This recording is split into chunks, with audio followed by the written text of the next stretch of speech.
এই দেখো আমার তরকারিটা দেখে বুঝতে পারছো, দেখতে কি সুন্দর হয়েছে কালারে। অতিরিক্ত আমি তেল দেইনি, অতিরিক্ত তেল খাওয়া ভালো না, ওই জন্য আমি অতিরিক্ত তেল দেইনি। টাটকা শোল মাছ, ওই জন্য বড়ি দিয়ে আমি করেছি। হ্যাঁ, এর মধ্যে কি টমেটো, আমি দেশি টমেটো বলো না, আমি 2টো টমেটো দিয়েছি মাঝারি আকারে। যদি তোমাদের দেশি না আরেকটা কি টমেটো আছে হাইব্রিড নাকি, ওটা যদি হয় তোমরা 3-4টা দিতে পারো। দেশি যারা টক টক পছন্দ করো তারা একটু বেশি টমেটো দিবে, দেশি হোক আর হোক কিনা বলে আরেকটা যে টমেটো বলে হাইব্রিড, একটু বেশি দিবে, টক টক লাগবে, খেতে কিন্তু দারুণ লাগে। আমার তো বলার মতো না, আমার কাছে খুবই ভালো লাগে। হ্যাঁ, যখন মাছটাকে কিনে নেওয়া হয়েছিল তখন 1 কিলো 400 গ্রাম শোল মাছ ছিল।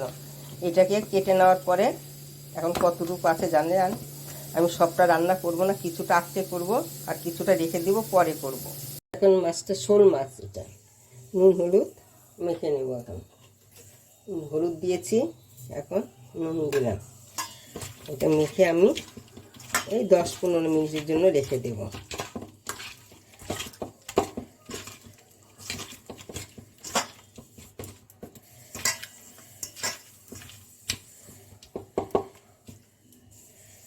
আমি একটা মশলা করে নেব। এই যে আদা দিচ্ছি, এই যে রসুন, পেঁয়াজ কয়েকটা, এই যে শুকনো লঙ্কা, ঝাল কিন্তু শুকনো লঙ্কা কয়েকটা দিব, কাঁচা লঙ্কা একসঙ্গে আমি এটা আরেকটা দেওয়ার আছে এখানে দিয়ে দিব, জিরে, সব আমি একসঙ্গে পেস্ট করতে ভুলে গেছি। আর অল্প দিব এই যে কালো সর্ষে, সব একসঙ্গে আমি এটা পেস্ট করে নেব। রান্নাটা আমি সর্ষের তেলে করবো, ওই জন্য আমি সর্ষের তেল দিচ্ছি।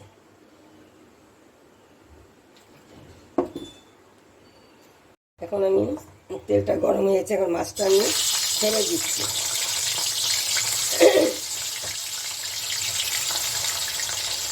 আমি এটাকে ভেজে নেব। এখন মাছগুলোকে আমি উল্টিয়ে দিচ্ছি।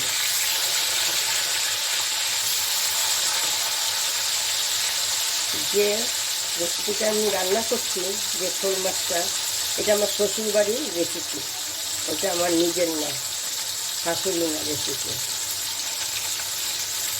শোল মাছটাকে আমি ভাজছি এই যে যেভাবে আমাদের বাপের বাড়ির মেয়েদের শাশুড়ি আমার রেসিপিটা, আমার শাশুড়ি মা এইভাবে শোল মাছ কাটে, কিন্তু আমার বাপের বাড়িটা আবার অন্যরকম মাংসের মতন করে ছোটো ছোটো টুকরো টুকরো করে মাংসের মতন করে রান্না করে। কিন্তু আজকে আমার শাশুড়ি রেসিপিটাই আমি রান্না করব। আমার মাছটা ভাজা হয়ে গেছে, আর আমি ভাজবো না, এখন আমি এটাকে নামিয়ে দিচ্ছি। বাকি মাছগুলো আমি একইভাবে ভাজবো।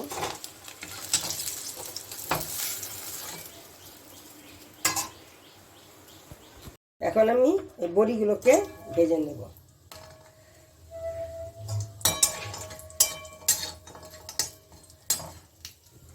বড়িগুলো আমার ভাজা হয়ে গেছে, এখন নামিয়ে নিচ্ছি। বড়িগুলো একটু কড়াই ভেজেছি, তাইলে বড়ির একটা বিউলির ডালের যে সেন্ট সেটা বেরোয়। এখানে আমি তেল দিয়ে দিচ্ছি। এখন দিয়ে দেব আমি কি জিরা ফোড়ন দেব, আর দিচ্ছি 2টো তেজপাতা,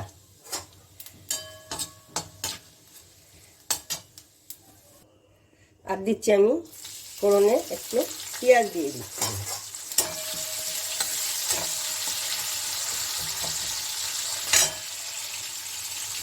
পেঁয়াজটা আমার এরকম ভাজা হয়েছে, এখন এখানে আমি দিয়ে দিচ্ছি এই যে হলুদ গুঁড়ো। সবসময় তেলে হলুদ দেবে, কালারটা দারুণ আসে। হলুদ গুঁড়ো এগুলি বেশি সময় দিলে পুড়ে যাবে। যে মশলাটা করেছিলাম আমি মশলাটাও আমি দিয়ে দিলাম। এই মশলাটার মধ্যে ছিল আদা, রসুন, পেঁয়াজ, কাঁচা লঙ্কা, ঝাল শুকনো লঙ্কা, আর সর্ষে আর জিরে, একসঙ্গে আমি এগুলোকে কষিয়ে নিচ্ছি। আমি এখন এটাকে হালকা কষিয়েছি, খুব বেশি কষাইনি। এখন আমি এখানে দিয়ে দিচ্ছি সজনে ডাঁটা। এখন এই মশলার সঙ্গে সজনে ডাঁটাগুলোকে আমি কষিয়ে নেব। এখন দিয়ে দিচ্ছি পরিমাণ মতন নুন, যে যেমন নুন খাবে সেই অনুযায়ী নুনটা দেবে। এই যে সিদ্ধ আলুটাকে আমি দিয়ে দিচ্ছি। আবার এটার সঙ্গে আবার এটাকে আমি কষিয়ে নেব। দেখো ছাড় দিয়ে তেলটা ছেড়ে ছেড়ে দিয়েছে। এখন কী করবো, আমি টমেটো কেটে রেখেছিলাম, এই টমেটোটা আমি দিয়ে দিলাম। কেন আগেকার দিনে তো এরকম মিক্সি সব ঘরে ঘরে ছিল না। আমার শ্বশুর বাড়িতেও ছিল না, আমার বাপের বাড়িতেও ছিল না। ওরা এইভাবে টমেটো কেটে কেটে মাছের ঝোলে দিত। আমি সেইভাবেই রান্না করছি, আমি সেই জন্য ওইভাবেই আমি দিচ্ছি। আমার মশলাটা কষানো হয়ে গেছে, দেখো দেখে কি বোঝা যাচ্ছে মশলাটা কষানো হয়ে গেছে। এখন আমি এখানে জল দিয়ে দিচ্ছি পরিমাণ মতো, দিয়ে যেমন পাতলাই ঝোলে করবো, খুব ঘন করবো না, জ্যান্ত মাছ পাতলা ঝোল করব।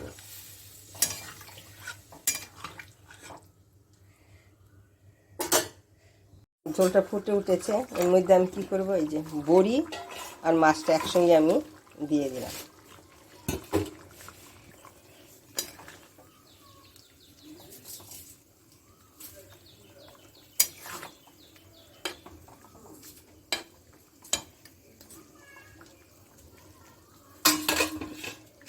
দেখো আমার এটা হয়ে গেছে।